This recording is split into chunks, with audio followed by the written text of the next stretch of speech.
Hey listeners, this is Peter, and welcome to the History Shorts podcast. This humble show is brought to you by the Podcast Republic, your ultimate listening app.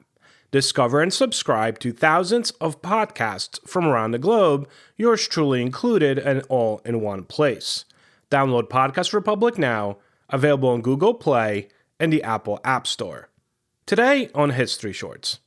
Every generation seems to have a name that carries both glamour and danger. For the early 20th century, that name was Mata Hari. To some, she was a brilliant performer, the woman who made Paris gasp. To others, she was a traitor, though, a spy whose lies cost lives on the Western Front of World War I. But who was she really? A cunning agent or a scapegoat for a paranoid world war? Yesterday, December 7th, 1941. Mr. Gorbachev, tear down this wall.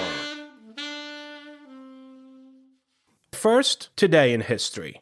On December 4th, 1918, President Woodrow Wilson set sail for Europe to help negotiate the Treaty of Versailles, becoming the first ever sitting U.S. president in history to travel overseas. For the first time, the United States wasn't just reacting to world events, it was stepping into the global stage to shape them. Wilson's voyage marked the beginning of modern American international diplomacy, and the idea of the United States as a central voice in world affairs. On December 4th, 1991, Pan Am, the airline that practically invented modern international air travel, shut down for good.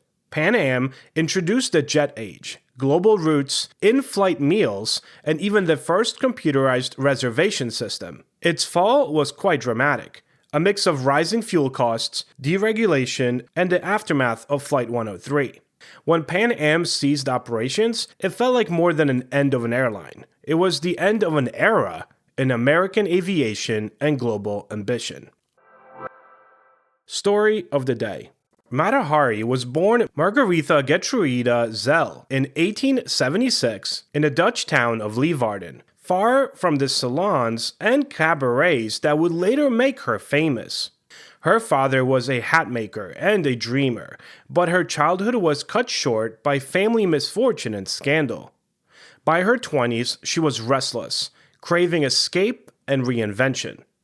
When she married Rudolf MacLeod, a Dutch army officer 20 years her senior, she thought that she'd found it. The couple moved to the Dutch East Indies, or rather modern-day Indonesia, where Margaretha encountered a world unlike anything she'd known. The rituals, the music, the colors of the island. But life there soured quickly. The marriage collapsed amid infidelity, illness, and tragedy, and by 1903 she was back in Europe, alone, broke, and determined to start over. In Paris, she created a brand new identity. She called herself Mata Hari, which she claimed meant Eye of the Day in Malay. To a Europe obsessed with Orientalism and exotic fantasy, she was a sensation. Her performances, part dance, part theater, and part illusion, blended mystery with sensuality. Draped in silks and jewels, she told audiences she was a Javanese temple dancer performing sacred rites. None of that was true, but it didn't matter. Paris didn't want authenticity. It wanted enchantment, and Mata Hari delivered just that. By 1910, she was quite famous, or infamous. She performed for royalty, dined with generals, and was whispered about in cafes and newspapers. She lived in luxury hotels, drove expensive cars, and had lovers from nearly every European capital. And that, as it turned out, would be her undoing. When World War I erupted in 1914, Mata Hari was caught between worlds. She was Dutch, officially neutral, but her admirers included both French officers and German diplomats. She traveled freely across borders at a time when almost no one could. To intelligence services desperate for information, that made her an opportunity. To others, it made her a threat. By 1915, the war had created a new kind of battlefield, one fought with telegrams, code books, and double agents. Spies were no longer gentlemen in overcoats. They were couriers, servants, and entertainers. Women especially were useful, overlooked, underestimated, and able to go places that men could not. Mata Hari's lifestyle, her movements, her connections, her conversations with military men in luxury hotels, looked to the French and German intelligence alike like a gold mine of potential secrets. And that's where the story blurs. Some accounts suggest that she was first approached by the German agents in 1915 while performing in The Hague. She may have agreed to gather information, perhaps out of greed, perhaps out of being naive, and then was given the German codename H21. Other historians believe she was playing both sides, seeking money from whichever nation would fund her expensive tastes. And still others argue that she was never a spy at all, just a famous woman caught in a web of paranoia and rumor. Whatever the truth, the French intelligence began to take notice. By 1916, French counterintelligence believed that they'd found their villain. Colonel Georges Ledoux, head of intelligence, began building a case that Mata Hari was feeding information to the Germans. Her constant travel between Paris, Madrid, and neutral cities like Amsterdam looked quite suspicious. So did her lavish spending, her coded letters, and her relationships with men in uniform. Then came the evidence, or what looked like evidence. French agents intercepted a German telegram referring to agent H21. They assumed that meant Mata Hari. What they did not realize, or didn't care to admit, was that the Germans had deliberately sent the message in an easy, decipherable code, almost inviting the French to read it. Why?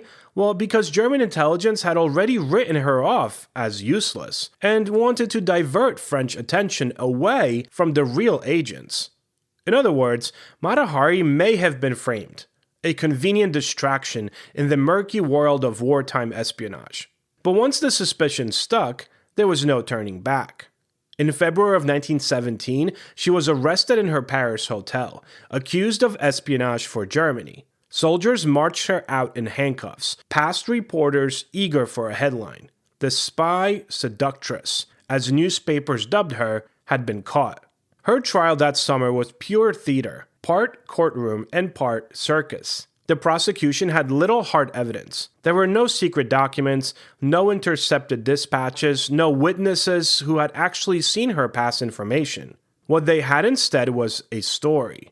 A story about a woman who dared to live beyond society's limits.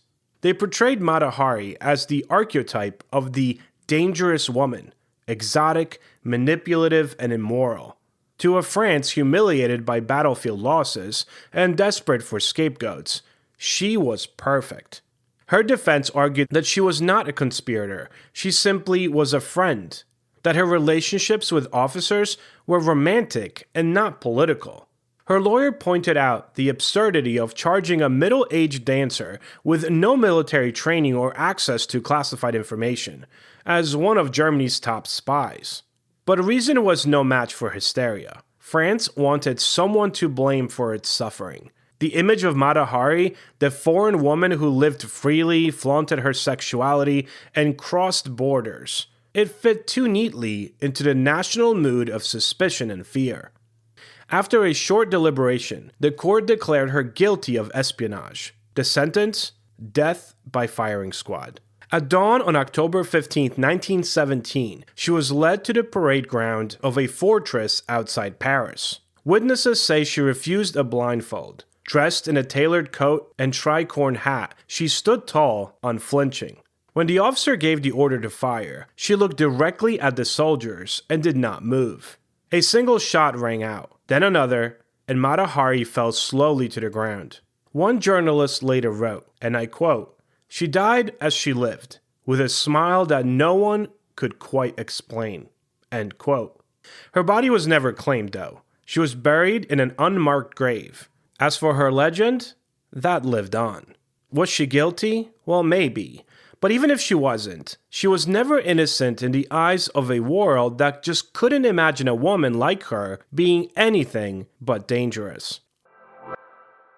So, as you notice, I've been experimenting with a new format on the weekend show. The first 2 episodes are out now. I mentioned that yesterday. And as you can probably tell, I'm trying to slowly incorporate some of the weekend series segments into my daily shows. Shoot me an email at peter@historyshortspodcast.com and let me know what you think about this variety-style format during the week. Your feedback really matters. As I always say, it's the reason I'm still here.